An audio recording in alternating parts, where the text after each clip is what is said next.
Women's 5,000 metre final. What a night. This is our last individual final on the penultimate evening. Klosterhalfen, European indoor silver medalist twice, World Junior bronze medalist a couple of years ago. She's the fourth fastest in the world this year. Puria, United States. Tanaka, World Junior champion last year. Laura Waitman experimenting with the 5,000 and doing well to make the final. Dominique Scott, ninth in the world indoors. Schweitzer running well. Tessé Gemechu, African Games champion over 10,000 metres. And this is the sixth fastest woman in the world this year. Margaret Kemboy, Commonwealth silver medalist last year, was fifth 2 years ago. This is Fantu Werku, sixth in the world indoors, over 3,000 metres. What can they do to deny the defending champion? Elise McColgan in the form of her life. She'll need a big PB, surely, to challenge the favourite, Helena Beery. Former world indoor champion, reigning world champion on the track over 5,000 metres, and won the cross-country gold in fine style in Aarhus back in March. The best in the world going toe-to-toe for the women's 5,000 metre title. A great race in prospect here. O'Beary the favourite. What tactics will be employed by the rest to try and put this brilliant Kenyan in some bother? She ended up fifth in the 10,000 metres. Maybe a little bit of fatigue will be in her legs. And that's a good decision by Elise McColgan to take it on here and try and make this an honest pace. Yeah, well, Eilish isn't a natural front runner, but I'm sure when she's seen quite a lot of the rounds and some of the other events, she knows there's been a lot of tussling, there's been a lot of pushing, a lot of tripping, and maybe she just thinks, you know, if that's how the race started, she'll just put herself out there at the front. Eilish's mother, Liz McColgan, she was the Commonwealth Games 10,000 metre champion, and she's won medals at World Championship level herself. Liz actually lives out here in Doha, and Eilish trains here quite often, so she'll be really familiar with this stadium. And Helen O'Beary, she's just put herself there side by side with Eilish.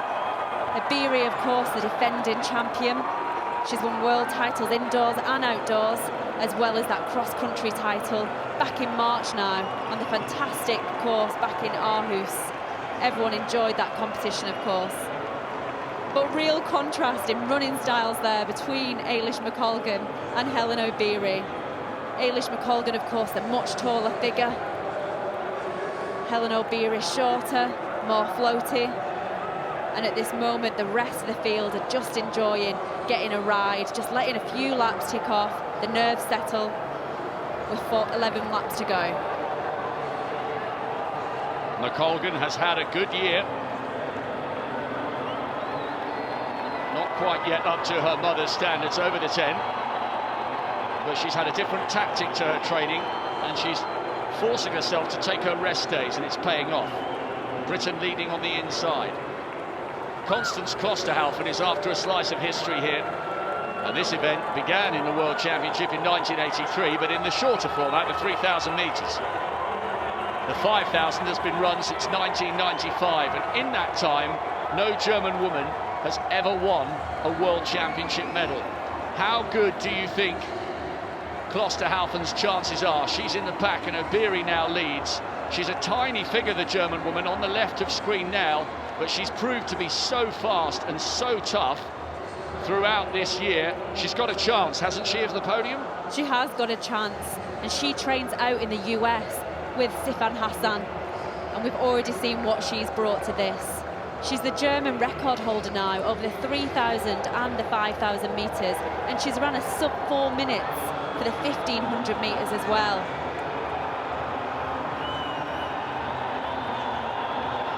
O'Beary leads. McColgan on the inside. That's the view looking down at the 1,500 metre start, and that's been the familiar place for the Kenyans and the Ethiopians and Ugandans in the stadium. We've had a whole array of East African nations giving their support here. They're expatriated countrymen and women who are working here in Qatar, but turned out in great numbers, and the Ethiopian carnival is going on right now. I can see the flags waving, there's dancing going on in the stands. They're absolutely enthralled by this great race unfolding. Jenny, do you think fatigue might be a factor for Obiri? She's very inexperienced over the 10,000 metres. Yeah, I mean, we know she's tough, otherwise she wouldn't have won that brutal World Cross in Aarhus at the end of March. But could she be feeling tired here? Or do you think the longer this goes on, the more this steady pace plays into the hands of the defending champion? Yeah, I think the steady pace really helps her. I remember actually when she won the 2017 World Championships, and she ran a 60.4 seconds for the last 400 metres. So the pace is nice and slow. Yes, she's a strong athlete. She went over that cross-country course and she, won it on that occasion. But I think if the pace is quite slow, she can use her speed. I was surprised that she chose to do the 10,000 metres, actually, the way the timetable went. But obviously, Helen Obiri must know how her training's going. But she's put herself back in contention now in the more favoured 5,000 metres. I hope the atmosphere is coming across back home. It's so loud here in the stadium. The chanting is non-stop. It's like a football terrace here in the Khalifa International Stadium, as Obiri just begins to spread this out just a little bit. I think there's a bit of an injection of pace coming here. Obiri leads with Haiwa Faisa, World Junior Cross-Country silver medalist 2 years ago. She's in second, with her compatriot Gemachu, the African Games champion over 10,000 metres, coming past. Klosterhalfen's in fourth. The two Kenyans coming through. It looks like it's Kipkemoi in fifth place, the Commonwealth silver medalist from last year. And all of a sudden, after Eilish McColgan leading, we go Kenya 1, Ethiopia 2, Germany 3. That's the second group. You're watching Scott there and Puria. Obiri leads. Klosterhalfen is right there.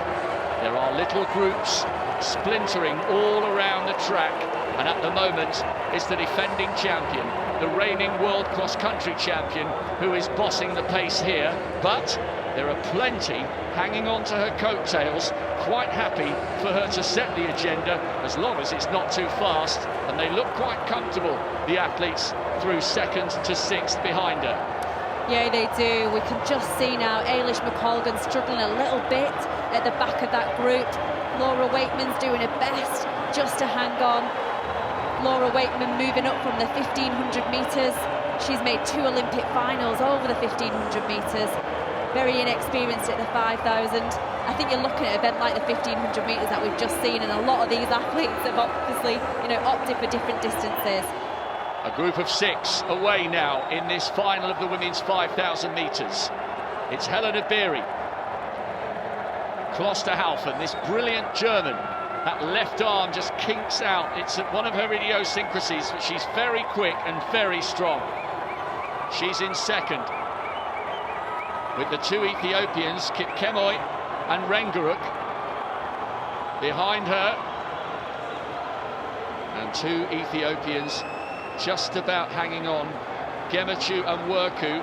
Faisa, the World Junior Cross-Country silver medalist from 2 years ago, has been passed. She's in a little group of 4, which contains Laura Wakeman, who's running well, and Eilish McColgan. Coming round now with 4 laps to go in the final of the women's 5,000 metres, and Klosterhalfen has just given Obiri a little shove in the back. Maybe, and she's done it again. That's the second group. Laura Wakeman, Eilish McColgan. Schweitzer, the American who set a huge PB, breaking 15 minutes for the first time to make it through. These are the athletes in 7th through to 10th. The top 6 are round the bend. And I tell you what, Laura Wakeman is beginning to close that gap, and maybe that's why Klosterhalfen just gave Helen Obiri, the defending champion, a little nudge, because she's aware that that second group are working very well together. Yeah, Klosterhalfen just had a look, didn't she? I think she wasn't necessarily concerned about the breakaway group of 6, but I think she just wants this pace to carry on. Iberi's been at the front right from the beginning. She shared a little bit of the early pace with Eilish McColgan, but she's just put herself at the front. I'm just watching this. She has ran 6 seconds faster than Klosterhalfen, and she's actually ran 11 seconds faster than Kip Boy. But, you know, when you put yourself to the front in a race of so many laps, it does drain you. In cycling, they talk about the drafting technique, and it is a long time to be at the front in these races. This is good to see a German, 2 Britons and an American battling for the top 10. Determined to try and live with the pace of the mercurial East Africans, separated by the vast, gorgeous Rift Valley. A rivalry that plays out year after year on the global stage. Kenya against Ethiopia, but this time, tonight, there's a third nation in the mix for the medals. It's Constance Klosterhalfen, the European indoor silver medalist over the 1500 metres, a World Junior bronze medalist 3 years ago. She's trying to do something no woman from her country has ever done before and win a World Championship medal over the 5,000 metres. She's still in it, she's still got a chance, but 6 into 3 doesn't grow, and sometimes this sport can be so cruel. Surely there has to be a move soon. Yeah, I'm just keeping an eye on the pace there at 4,000 metres. It looks like these women are operating around about 14 minutes 40. Of course, Obiri, that's well within her comfort zone, but this is the reason why we're only down to 6 athletes now. And they're pulling away from that second group. It's Schweitzer of America leading those chasers, with Faisa and the 2 Britons. This is the battle for bronze, silver and gold. Kenyans in the crowd, getting behind their athletes.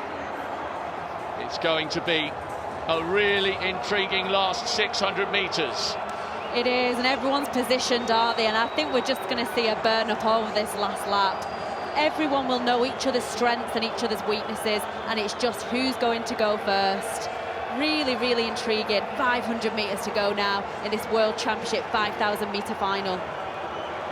Fantu Werku, 6th in the world indoors last year, is beginning to lose touch, and so too is the other Ethiopian, Gemachu, just holding on.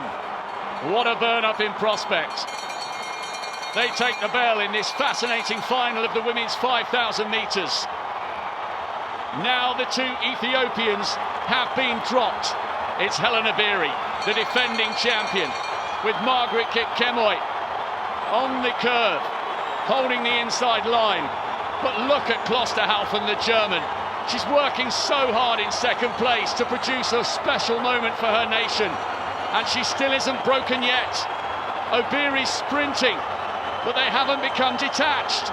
Obiri, Klosterhalfen, Kipkemoi. What a race, what a finish. Just when you think Doha can't deliver any more, it comes back and surprises you again. Helen Obiri is pulling away. She's the defending champion, but she's tiring. Kipkemboi's trying to close. Klosterhalfen's going to settle for the bronze. But look at Helen Obiri, the world cross-country champion, defends her 5,000 metre crown in style. Kipkemboi gets the silver, as she did in the Commonwealth last year. And it is, at last, a medal for a German woman in the 5,000 metres. Constance Klosterhalfen crosses the line in third. A wonderful finish from a great champion. Helen Obiri showed such heart and such determination there. She was forced to work so hard over the last 150. She was not to be denied another glorious gold. She's so strong and just never knows when she's beaten. Obiri reigns supreme once again. She does, and I don't know how she's got the energy to jump around after that. I alluded to last time, 2 years ago, it took a 60.4 second last lap. That one here this evening was 58.5. So no wonder that others couldn't live with her. I'd be pleased with 58.5 seconds on a second lap of an 800 metres. What we've just seen there, the strength in depth and just the sheer guts. This was a woman who just wouldn't be told no. She wanted it more than anybody else. And just that execution over the last 3 laps. She had such an excessive arm movement. She was working so hard. What a finish. I am so pleased for Constance Klosterhalfen, because it's not true that Europeans and Western athletes can't live with the East Africans. Yes, there's great passion there. Yes, there's great heart. But what underlines great Kenyan performances, which is hard work, determination, and a passion for the sport, can also sometimes underline great European performances, and Klosterhalfen's proved that tonight with a brilliant bronze, making history for Germany. She has. She followed the pace, didn't she? Ibiri went out, she settled them all. But she's worked so hard as Coco Klosterhalfen. She's moved her whole life over to America. She's had to really bed in, get used to the training. She's found it really difficult. But when you produce performances like this on the big stage, it makes it all worthwhile. This was the moment now where the second pack formed. Ibiri still surging at the front, relentless almost. A little bit of a trip, almost a fall there between the gold and the bronze medalists. But it was at 400-metre stage, wasn't it? Helen Ibiri would not give up that inside lane. Of course, you run less distance if you can stick to the curb. And she just really worked those arms. Oh, it was just a great surge. She again surged at 300 metres. She had a look round. No, there's still people there. I'm going to have to go again. But it was at this point with 100 metres to go that she just put her head down. All those moments, all those months of training, she's working there. She's hurting. Her legs are dropping. She's feeling really heavy. But then it's just the realisation. She's done it. She's defended that title.